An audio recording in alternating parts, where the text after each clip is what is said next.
Okay, I think I finally got it working. Um, hello? Hello?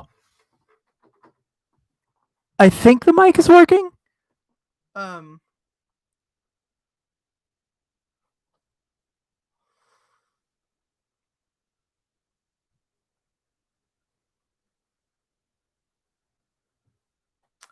YouTube live streaming is like really awful. um, there's no options for mic volume, and your system volume does not help. There's no screen sharing. It's kind of ridiculous, but I'm gonna get started in just a second once I gather my thoughts. I'm gonna be doing these live streams going up and down in different parts, arranged by theme. Um, because I think there's a lot of ethical issues that a lot of people are overlooking. Um, and they're overlooking them in ignorance, but also it's very important that we talk about some of these things.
I'm going to, hopefully after this, figure out the best way to live stream things, because even though I have a paid Zoom account, you have to pay even more to be able to do streaming to YouTube on Zoom.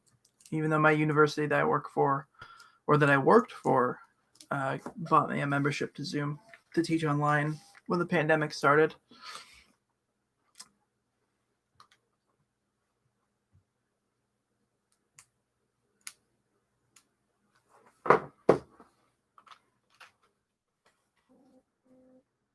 Okay, cool. So I'm going to talk real quick about not particular events happening right now, but the ethics of what you focus your emotions, your time on, what you focus your ire on, what the media focuses on, and how those affect things in way more subtle but extremely significant ways than you would normally think. This is one of my areas of expertise. I have a master's degree in philosophy, and that concentration in my book-length thesis that I did was in metaethics, the foundation of morality, the foundation of ethics, particularly with a lot of overlap in moral psychology, and how the emotions play a role, the sentiments, the moral sentiments play a role in ethical thinking, formation of ethical beliefs, things like that. I'm by no means the world's greatest expert on moral psychology. That's not my area. What my area is the philosophical uh, aspects of moral authority and normativity, the force, the oomph behind moral truth and moral principles. So I want to talk about some of this because it also, one of my other areas of concentration is philosophy of science. And that philosophy of science can tell us a lot about paradigms. And I'm going to get into that in a second. God, some of these Reddit comments I'm reading on some of my posts about these riots and the things happening are just really disgusting me. Okay, I've posted a short blog post that I wrote in the comments about shifting focus and shifting blame and how the media can do that, but I want to get into more particulars. So the first thing to talk about is the notion of a paradigm itself. A paradigm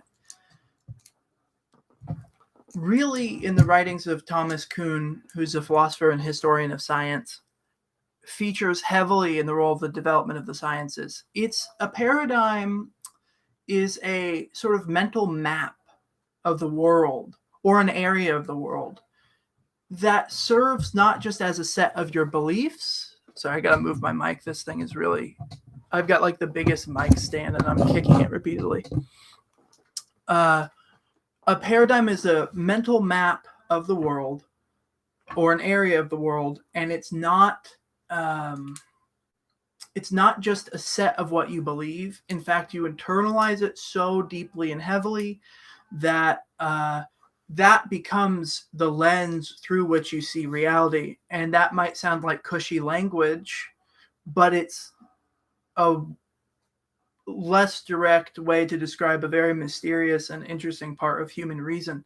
Kuhn's writings say that scientific progress and revolutions come from paradigm shifts, not incremental little revisions of knowledge and additions to knowledge. Real scientific revolutions like the Copernican revolution come from where enough of those little incremental changes happen that all of a sudden people say, I can't hold this mental model in my head anymore. And they have to either abandon the mental model or replace it. So one of the perfect instances of that, and you should read this in, it's too high up. I'm not going to get it right now. Kuhn wrote a book, The Copernican Revolution. He also wrote a book, what's this other book called? The Structure of Scientific Revolutions. Both really good books, but that explore this notion I'm talking about. The Copernican Revolution is a perfect model of this because you have a Ptolemaic astronomical model where you've got roughly a heliocentric universe, and around that the planets go in circles, and then they posit a bunch of different other circles that the planets are traveling around the Earth on circles within circles, and you have literal images of this, drawings of this that people internalize and they use to navigate the world. They don't necessarily have to believe it's real, but they're seeing and making the sense of the world through this. Well, my master's thesis involves and posits that there are such things as moral paradigms too. And they are sets of concepts that you see the world through. There are maps for how you rank and assign weight and importance to different objects of experience, different considerations. So your moral paradigm will be a map and a criteria and a guide for how much, for instance, you think other people are important. If you have what I call a internal point of view or a self-centered point of view, your paradigm essentially, and this is loosely talking, it's not as precise as in philosophy of science, but your paradigm is a way of seeing the world to where when you see a person, when you see an object, how they relate to you is the primary factor in how you decide how important they are. Your self-interest, your comfort, your happiness, your pleasure, those are all very different things, by the way. And I think different moral paradigms and ways of seeing the world will use those as different, will assign different weights to either my comfort, my lack of conflict, my pain, my pleasure, my happiness, whatever that means. But how you rank those things, your paradigm is how you rank the things of experience around you in terms of importance. So let's just take the self-centeredness. Like I said, you rank and literally, I want to say subconsciously, but when you see something, they are relevant or irrelevant. They are important or not important to you because of how they relate to you. An external point of view, if you really internalize the external paradigm, is the primary decision maker or the primary importance of a person or an object or an event is not how it affects me or my happiness or my comfort. It could be in itself. And then there's a whole guide for how you rank the importance of things, right? The importance that objects have for their own sake. So a concrete instance would be on a self-centered or internal paradigm, moral paradigm. A fellow human being does not have as much importance. They don't. When you encounter another human being or think about another human being, their happiness, their suffering does not have as much importance to you. It does not rank as highly as your own importance. But instead, you automatically see other objects and people as having to justify themselves based on how they affect you or what they can do for you. And this is really obvious in terms of how people conceive of art. They conceive of artworks as, if I enjoy it, if it makes me feel a certain way, then it's valuable. And if it's not, then I don't really care about it very much. They don't actually care about the value of the artwork for its own sake. Everything is processed through a filter of how it affects me, how it makes me feel. And so your whole universe, like you have a Ptolemaic or geocentric model of the universe, the planets spin around you.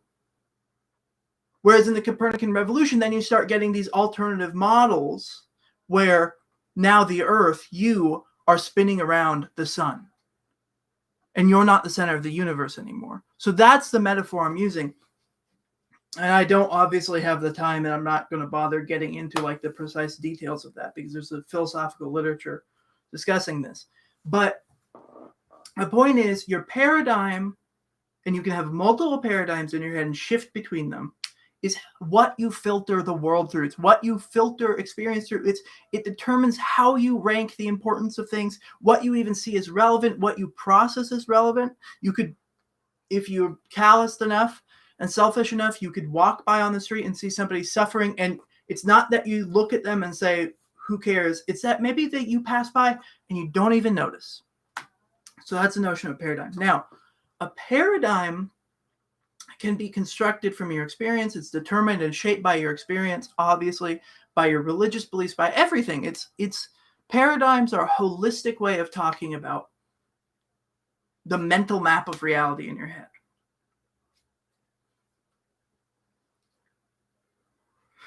What you focus on and what you pursue simultaneously shapes and reinforces the mental map in your head, and at the same time is a result of the filter or the filtering effect that mental map can give you. When in ancient times people looked up at the stars, they really at first intuitively, instinctively, because they had internalized a geocentric paradigm, considered them to be something that we do not.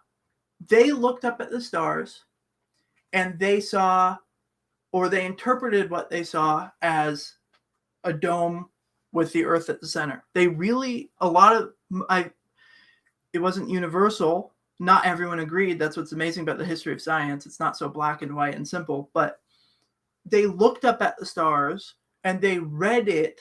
The same experience we would have, they interpret it to be two different things. It's just like if you draw a picture of the duck rabbit thing in Gestalt psychology. Some people will see a rabbit, some people will see a duck. You look up at the stars, some people will see a sphere move where the stars move around us, and then some people will see vast amounts of maybe infinite space where we're moving around the stars. That's how we think of it now. So it shapes how you're perceiving reality. The same two experiential data or phenomena interpreted in two different ways.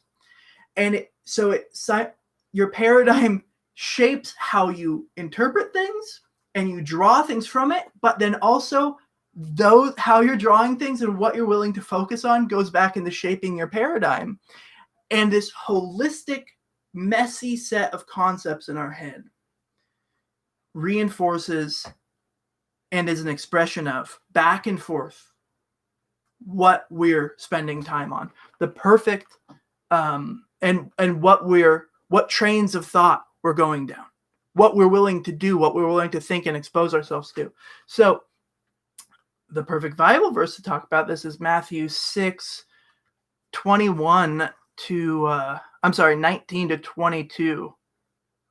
Do not lay up for yourselves treasures on earth, where moth and rust destroy, and where thieves break in and steal, but lay up for yourselves treasures in heaven, where neither moth nor rust destroys, and where thieves do not break and steal. For where your treasure is, there your heart will be also. What you're pursuing, there your heart will be. What you're pursuing shapes you. Because the eye, that's a metaphor for vision, what you're focusing on, okay, is a lamp of the body. If your eye is healthy, your whole body will be full of light. But if your eye is bad, your whole body will be full of darkness. If then the light in you is darkness, how great is the darkness? No one can serve two masters, for either he will hate the one and love the other, or he'll be devoted to the one and despise the other. You cannot serve God and money. That is an instance of your paradigm being wrapped around you're ranking other people and you're ranking things according to how they feature in or factor into or affect your wealth. Your wealth, your financial prosperity is the filter you see the world through. And it's not just a metaphor, I'm saying. It's actually it shapes how you interpret, and it's a result of how you interpret back and forth experience. So, what you focus on shapes and reinforces your paradigm, and as a result of your paradigm. That was a scattered, long-winded interpretation or explication off the top of my head. I'm sorry. But now getting into the George Floyd stuff and these protests, the more you focus on the negatives of looting and rioting, the more that's reinforced in your head a map of what's going on, a map of the events that says, wow, look at all this destruction caused not by cops but protesters. Wow. The more and more you do that, the more and more anger or disvalue you will assign to the protests. You will start seeing the world and seeing the news and seeing what's going on through the filter of and the presupposition of the protests are bad or heavily flawed. And it will take your focus off of all of the easily documentable, which I'm doing. Look in the description. You can see all these links in the document and on my blog post. It takes your focus off all of the instances of police brutality, and you start tipping the scales of what you're finding more relevant, more important, towards the evils of the protests and riots and away from the evils of the cops and the government. And life, every action you do, everything you focus on, enhances, destroys, or preserves the beauty of the world. Every action you take has that amount of significance to more or less, to greater or lesser degrees. But every action you take is important. And likewise, everything you focus on, everything you set out to do, every goal you set shapes your paradigm, reinforces your paradigm, and then it's also a result of a paradigm in this vicious cycle. And it's a beautiful part of human reason. This is how humans reason. This is how they should reason. This is how you hold information about the whole universe in your head. This is something that animals do not have to the extent that we do. It makes us unique on this planet. It's amazing. So paradigms are good. They're unavoidable. We all have them. We have, this is what self-conceptions of our self-identity are. But the more we focus on the evils of the riots, the more we stop focusing on the evils of the cops, and we're getting out of balance. Everything you focus on balances the scales of your paradigm and balances how you see the world in one way or the other. And human life is about this juggling, this balancing act of what am I willing, what actions am I take that are I should start over on that. Human life is a balancing act of how much goodness should I preserve, destroy? When is it worth it to destroy a beautiful tree, to make something out of it? Every action you take, right? Every step you take, you're crushing microorganisms, you're crushing bugs. So whether you realize it or not, every day you have to be kind of making this calculus about how to balance the destruction you cause and then the beauty that you enhance or preserve. Every day is also a balance for what takes up your time, what takes up your focus, what shapes you. the art you listen to. This is why art is objectively related to morality. This is why there are real aesthetic standards, because the art you focus on shapes who you are, and it's also a result of who you are. What you're drawn to is a result of you, and it reinforces who you are and shapes who you are. So, the media is explicitly complicit in trying to shape a narrative against the side of the protesters. They are time and time again showing us, berating the senses, making us focus on the looting, the rioting, the fires. And they're barely showing, in fact, in the document, I've linked to clear cases of the media cutting out or cutting away from police brutality. A police car rams into a crowd of protesters aggressively, runs some people over, and the media cuts away from it right before it happens, but then they will cut and they'll show rioting and looting. The media, I think it was on the 29th, I have to make sure, but CNN immediately, as soon as it came out, reported that the state autopsy, the police autopsy by the police coroner, said that George Floyd had underlying conditions, and that's what he died from. That's insane. Regardless if he had underlying conditions and it made him more susceptible to be killed by sitting on his neck for 9 minutes, it doesn't matter.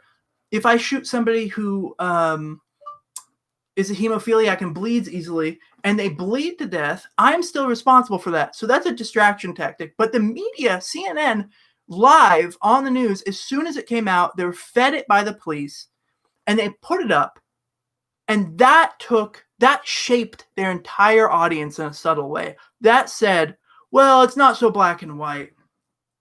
Even if it doesn't make sense, and it's not argument, it's not thinking, it's just what's put before your eyes are shaping how you're perceiving this.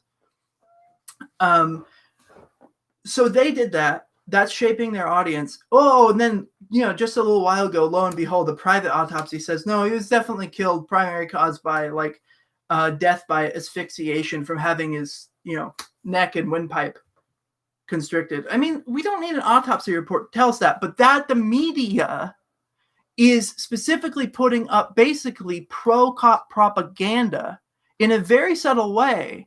So where they're not actually showing you something that deliberately or clearly says the cops are the good guys, protesters are the bad guys. It's shifting the weight and balance in your head, in their audience's head.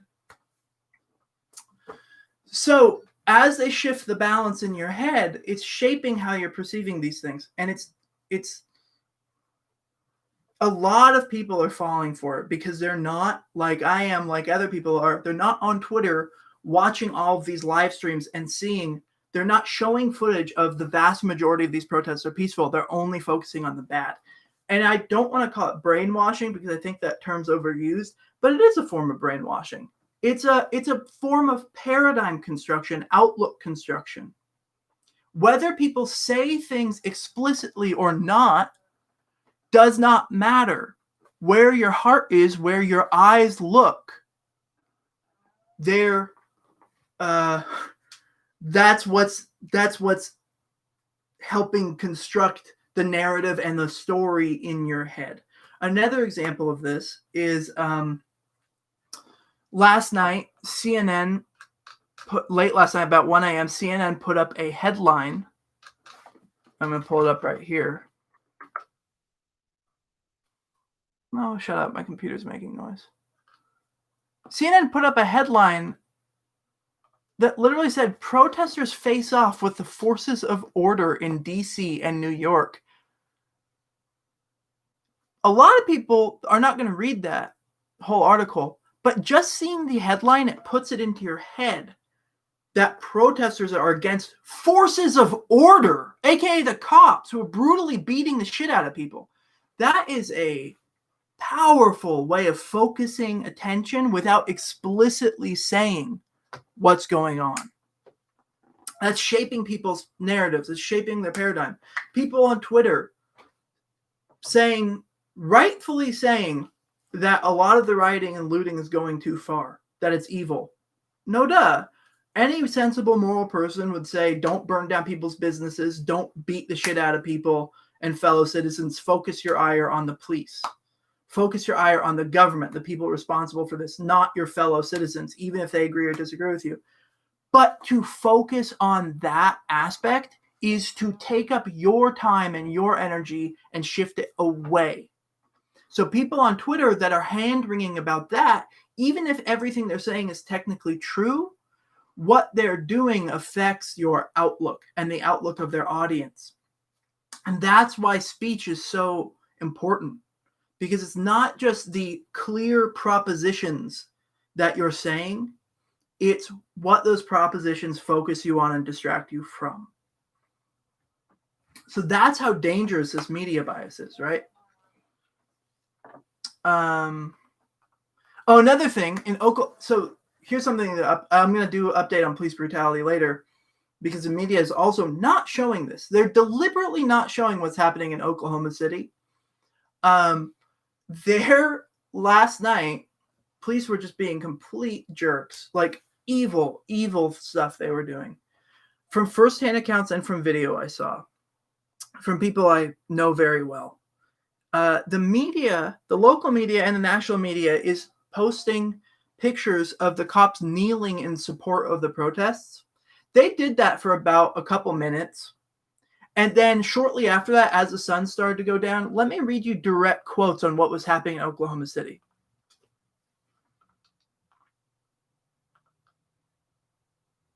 The evening of the May 31st, in front of the Oklahoma City Police Department headquarters. This is a direct quote. These are direct quotes from people there that I know well. Oklahoma City PD had snipers on a bunch of buildings. Snipers, like with guns, not rubber bullets. Oklahoma City PD blocked protesters near the police department building and gave them only one way of exit. They were trying to herd us like cattle. Once the sun went down, some protesters lit off fireworks. Protesters with megaphones got protesters with fireworks to stop. Someone threw a cup of water at a cop, and with their own eyes, this person says, and this triggered the police to fire tear gas and rubber bullets. We had our hands up, and we were chanting, hands up, don't shoot. Cops blocked us from reaching our car, and we had nowhere to go to obey curfew. We couldn't escape. We went into the designated curfew zone, and the cops were still shooting at us in the designated curfew zone that the cops and the mayor had set up. The cops kneeling was all for a photo op and PR. They had no restraint and got shortly after, within I think 2 hours of them kneeling, they got up and did this to people for no reason, for a cup of water, excuse me. And the media and a bunch of people on Twitter are reposting the cops kneeling and not focusing on the police brutality. And that's shaping the image in their heads. And the image in their heads, why they're doing that, is that they've already been shaped by the media. And they're just repeating. That's how propaganda works. Propaganda does not work by telling you, believe this is true. It works by just shifting your focus, by blaming other people, by shifting the blame. That's why this stuff is so dangerous. It's not about what you explicitly say. It's about what you're drawing people's attention to and why and how. That's why these things are dangerous. And I understand why people don't get that. Most people don't get that. I didn't understand that until I read about paradigms. So this is why I'm making this video. It's really important. Okay. Now, that doesn't just go for the media, obviously. That goes for you. What you retweet, what you let yourself watch, what you let other people watch, what you share with your friends, the thoughts that you let yourself engage in. Think of thoughts as a train of thought, right? Think of thoughts as a road that you go down with content, mental content, and that will deliver you to a location. So if I start thinking about the riots and looting, I'm going to start thinking about that, and my thought process is a literal process extended through time, and it takes me to thoughts of things like, I'm watching this video of rioters beating the crap out of a woman, an innocent woman. That's so awful. That's so horrible. Why are these rioters doing this? And it eventually gets you to a place of, man, there's so much evil going on from the rioters. True.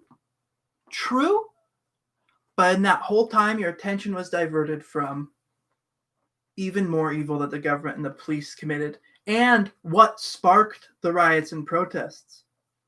So when people on the left and when people on Twitter and when people on the internet say it's understandable why they're looting, they're not saying it's a good thing. They're saying I'm strategically not going to focus on that because it's just going to distract people and form a narrative in people's heads, form a mental map in people's heads. And I don't want to contribute to that because the vast majority is good. Because the mental map I have in my head, I'm deliberately making it so, oh, shut up. I don't know. I hate Google Assistant. It just constantly sets alarms because it hears my voice because I talk a lot. This is the best I can do. I said, oh my God. The mental map in my head, I'm having to deliberately fight. At every moment, I'm having to deliberately fight the narrative that I have because I come from a very traditional, religious, conservative upbringing, and I wanted to be a cop and a soldier for a long time. I'm very aware of how difficult it is to undo that stuff and to keep yourself pure, to keep your mental paradigm and map accurate. So I'm having to consciously fight that all the time. So I understand. But the map I have in my head, after trying to synthesize all of this information that's almost infinite, that no single person can take in, I'm trying to document as much of it as possible. It's not just so we remember. It's so I can give you that document, and if you're honest and care, you take time looking at it, and it shapes your mental map of what's happening. And we've got to be really careful to do that. We've got to be doing our best. I want to relate that real quick again to the arguments I've gotten in with plenty of people who think I'm a hard ass and a pain in the ass for criticizing about the art they watch and that they like and that they let themselves enjoy.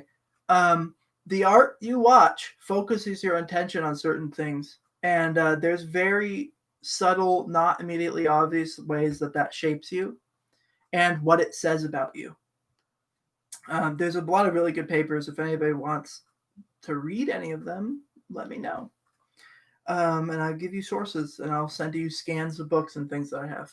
Okay, now getting into moral sentiments and emotions and how those play into things.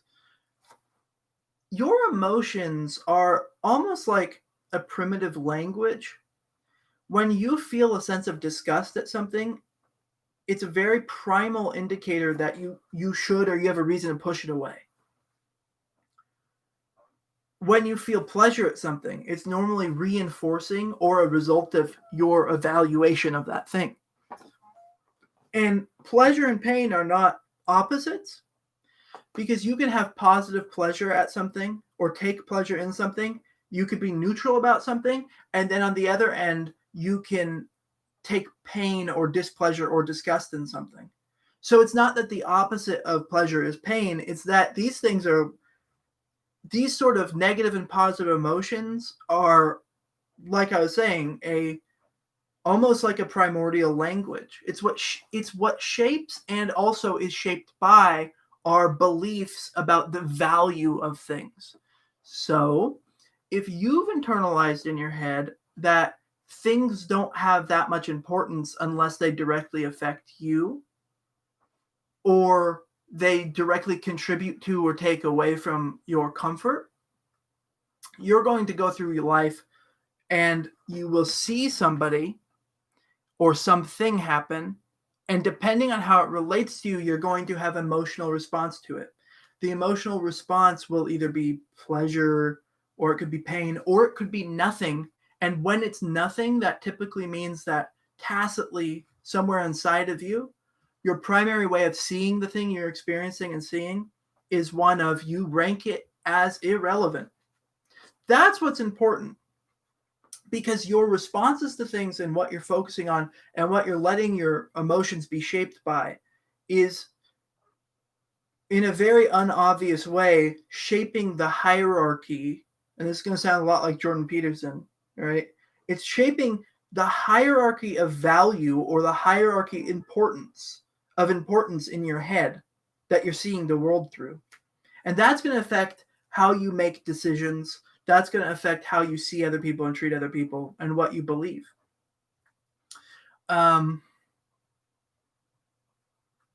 So that's why we have to really let ourselves and try to control our emotions and try to critically think about our emotions and not see things and let ourselves see things that are shaping. Well, I'll restart that. That's why we should focus on trying to engage with our emotions responsibly and see things that are only going to shape them for the good. And that's a messy, complicated, hard thing to figure out. But now that I'm telling you all this and you realize how important every action you take, where you look, literally where you look and what you focus on, how significantly that shapes you,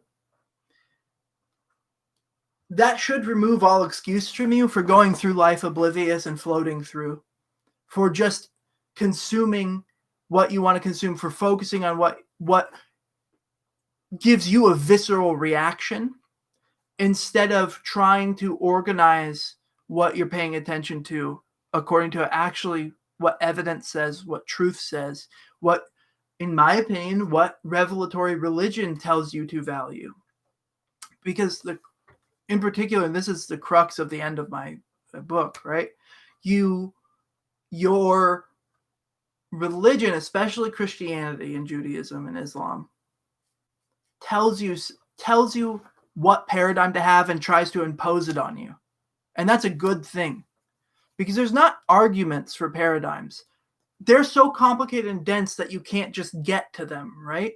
You can't just, through all these little deductive and inductive inferences and arguments, you can't just construct a paradigm out of that. There has to be a sort of a leap to it. And one thing that, what I know best Christianity does is that it literally tells you what your paradigm should be. Love others as you love yourself, aka rank the importance of others equal to the importance of yourself.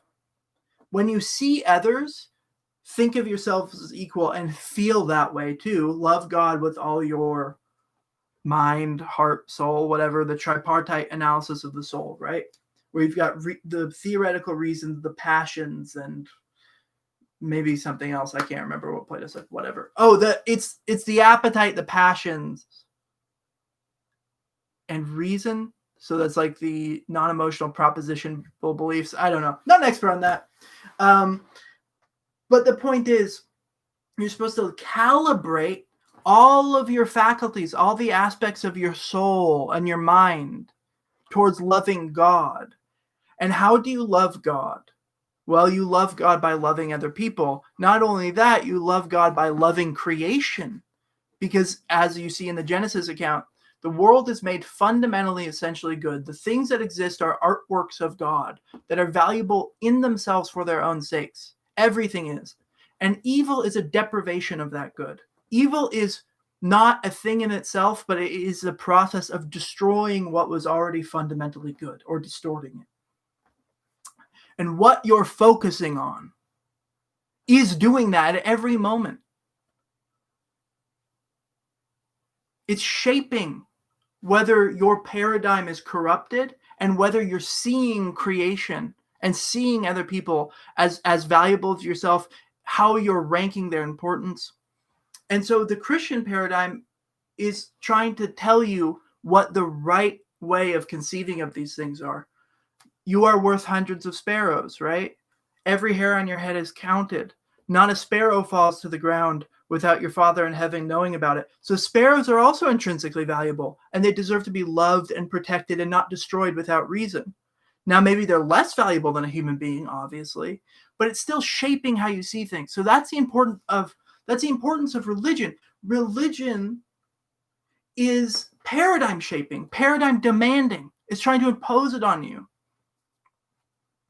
And that can be a beautiful thing or an evil thing. And so when people say they're religious but don't take in that paradigm and don't take this seriously, I'm not blaming them or judging them for it, but they're fundamentally misunderstanding what their religion is about. And it's not just religious people, it's also people who use moral language and they then don't understand what morality is about. They don't look within themselves and see the natural options for what paradigms to pick from. They're just reacting to stimuli. They're not actually trying to map it in their head and live consistently within that map. This is a little bit of a rant. It's already about 40 minutes. But this is like the theory behind why it's so important. And that emotions and sentiments shape moral beliefs. And that there's an interplay between them. And that there are paradigms is completely uncontroversial. What's controversial in philosophy is the extent and the ways in which they do that.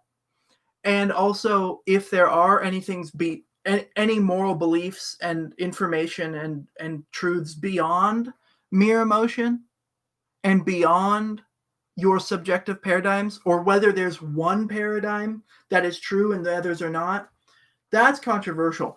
But that everything that I'm saying to you here that's actually relevant to your behavior and actions, this is completely agreed upon, and this is uncontroversial for thousands of years, and everyone knows this.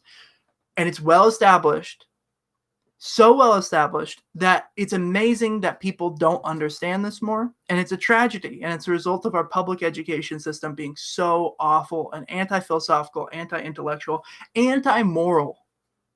Not just immoral, but anti-moral. Because true morality is where you balance the parts of your soul, the emotions, the appetite, what you want, what you desire, and your beliefs, your actual cognitive beliefs.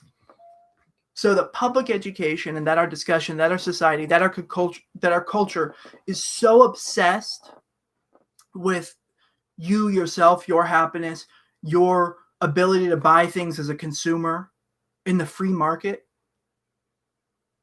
that's anti-moral. That is destroying. That is fundamentally opposed to what morality is, and it's that balancing act. Because it encourages you not to balance. It encourages you to go off one end, to isolate and get rid of the intellectual, the theoretical side of your reason and your mind and yourself, and to focus more on the financial, to focus more on the material. And obviously the implication is that people caring more about Target being looted than what sparked the protest, people focusing more on that is shaping them, but it's also an indicator of their moral character and their paradigm.